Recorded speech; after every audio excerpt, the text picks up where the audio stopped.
Hey guys, thanks for tuning into another video. This one is interesting to me because I'm noticing in the last little while that a lot of stuff is coming out in terms of Disney executives sort of changing the way that they do business and making each individual department, whether it's Pixar or Lucasfilm or whoever, kind of forcing them into these situations where they're having to do things that maybe are, from a business perspective, probably not the best way to go. So let's check this out. So Pixar Chief Pete Docter believes company has drifted too far from its storytelling roots. New report details. Pixar Chief believes the animation company has drifted too far. New York Times, Brooke Barnes described the Zoom interview conducted with Docter that primarily revolved around the failure of Elemental that Disney is now attempting to spin as a success given the movie had longer legs at the box office than initially expected. Here are the numbers. Pixar's latest animated release, Elemental, only grossed $29 million in its opening weekend at the domestic box office, or $30 million, whatever. However, the film went on to earn $155 million at the domestic, added another $334 million internationally, predominantly in South Korea, for a global gross of $488 million. I'm actually kind of surprised by that. I'm surprised the international audience is into some of these movies, but I mean, you just don't know necessarily, right? However, given the film's estimated $200 million budget, the movie needed to at least make $500 million to break even after you factor in the movie's marketing budget as well as the box office split that theaters take. I don't understand how this movie could cost that much. Pixar was making movies for a lot less money. I don't understand what's going on now, but I know there's inflation and stuff, but like $200 million for an hour and a 20-minute long animated movie? According to Barnes, Docter placed the blame on Walt Disney executives who moved Pixar films from theatrical releases to Disney Plus releases. Barnes detailed, for a start, Docter said Disney had undercut Pixar as a big screen force by using its films to build the Disney Plus streaming service. Okay, yeah, I would say that's kind of true in a way. I mean, I remember growing up, like when you had like The Incredibles and some of these other movies and stuff, and obviously there's other ones other than that, but they were kind of on the same level as sort of the classic Disney cartoons, right? Where one would come out every year or so, maybe every 2 years, and it was always a really, really big deal. And yeah, putting stuff on a streaming service does diminish it. I've said it about Star Wars a million times. There's way too much content, way too much crap on the streaming service. And then the hype for the movies goes down. Didn't help that the sequel trilogy movies were quite poorly received, and that Solo obviously wasn't received well either. But at the same time, you're compounding the problem by having 50 million Star Wars Disney Plus shows now trying to fill in gaps that didn't really need filling in and all those other types of things. So there's been an overall shift in viewing habits as a result of the pandemic, but it's also specific to Disney Plus. We've told people, hey, all of this is going to be available to you on Disney Plus. Okay, so the idea is, okay, well, this movie's going to be on Disney Plus, so why would I go to the theater?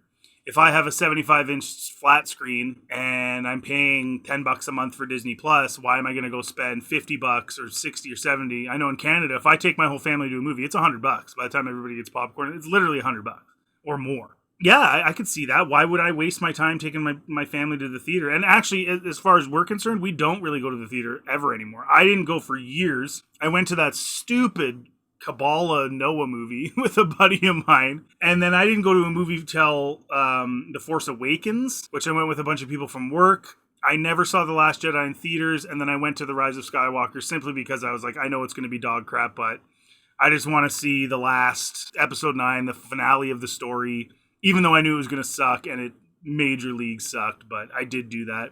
Much to my shame, as some people on Twitter have told me, you admit that? Well, yeah, it's the truth. I'm not going to say I didn't do it if I didn't do it. Or if I did do it, like, obviously. But, yeah, I mean, knowing that things are just going to come out on the streaming service, why would you go to the movies that cost so much money now? Not only did Docter claim that Disney executives have screwed the pooch by putting Pixar films on Disney Plus, but he did take some of the blame himself, with Barnes stating, although not saying so directly, Mr. Docter also indicated that Pixar had perhaps drifted too far from its storytelling roots. Docter said, I always felt that Elemental would speak to a lot of people, and I'm so happy it has. But we've also taken another look at projects we're working on now, and what are the kinds of films we want to be making. I really think I want to double down on what allowed us to speak to the audience to begin with. Well, first of all, don't have social justice in your movies. Just do your usual stuff. Like, is anybody offended by The Incredibles? Is anybody offended by Toy Story, like the first one? You're right. Like just make movies that are good. Don't worry about trying to insert modern politics into it. You know, here's the thing. The bottom line is, with social media, we get enough modern politics just by having modern politics in our technological age we're in right now. You are inundated. I went from a Twitter feed, which was primarily Star Wars, some movie reviews, and the odd political thing, because I don't really follow a lot of politics and stuff on Twitter, to my entire feed is nothing but Hamas and Israel. Like, literally, that's all it is now. There's like a little bits of crumbs of other stuff here and there. So we have enough of that. We don't need to put that into all these films. Just make a fun movie for people to watch. Like, stop worrying about all this stupid political crap, and whether that's, inserting critical race theory or all these supposed social issues that are front and center anyway in social media, and really are not that important to people when they just want to sit down and have an escape. You don't want that in your face. So I would suggest that's another big part of the problem. So maybe that's what he means. Doctor, that they've inserted too much political stuff. Doctor made similar comments to Variety in June. He told the outlet, "We made Soul for the big screen. We looked at every frame. There's so much detail and gorgeous imagery and work that was done that you can't quite appreciate on a smaller screen. However, there was a pandemic going on the one hand. We were so thankful that there was Disney Plus so that we could release the film and all people could see it. Otherwise, it would just sit on the shelf for a year and a half. In the long run, there's been a bit of a mixed blessing because we've trained audiences that these films would be available for you on Disney Plus, and it's more expensive for a family of four to go to a theater when they know they can wait and it'll come out on the platform." Exactly. So he's obviously very aware of what's going on. We're trying to make sure people realize there's a great deal you're missing by not seeing it on the big screen. In the case of Elemental, it's a beautiful spectacle. There's detail everywhere. I think you feel it more and it's a better experience. Now, I could be wrong, but I'm pretty sure they advertised Elemental as having a non-binary character. Why even do that? Is that really necessary to do? There's a shared experience as well that you get to see it in a room with strangers, and there's something about the energy that comes from other people that makes the whole experience more vibrant and interesting. Yes, that's true. It can definitely do that. Entertainment analyst and commentator Yellow Flash reacted to Doctor's comments saying, "You can blame Disney for some of the problems when it comes to what's been going on with Pixar. I'm sure Disney mandated that they need to tell certain kids certain kinds of stories and that they need to include certain kind of material. However, it's Pixar that got to write the story and make the film. They can choose to find ways to make all those things entertaining, and they don't. Pixar lately would rather tell you a story about ideology than entertain you, and that's part of the reason why they've fallen so far down into the hole." What do you make of this report and the comments from... So I wanted to add to this. I read yesterday another article claiming that the reason that Kathleen Kennedy keeps coming out with Lucasfilm and putting like all of these series as like announcements is actually she's being told to from above. So you've got a series like Rogue Squadron movie, or you've got a series of shows or what have you, all the things that have been canceled, right? And they haven't even started. They don't have scripts. They don't have anything done. Pre-production hasn't even started, and she's announcing it. And I always would be like, why are you doing this? Like, what is the purpose of this? But I think that, the executives probably are telling her to do that. They are telling her to come out with these things, seeing the reaction on social media, and then making executive decisions to reject or not. And she's, I'm sure, part of that too. But that's such a bad way of going about it, because you're getting people excited for something that never going to happen. And it looks bad. Like, the amount of Star Wars content they planned on doing when I see these announcements is so insane. And you're like, where's the hype when there's that much going on?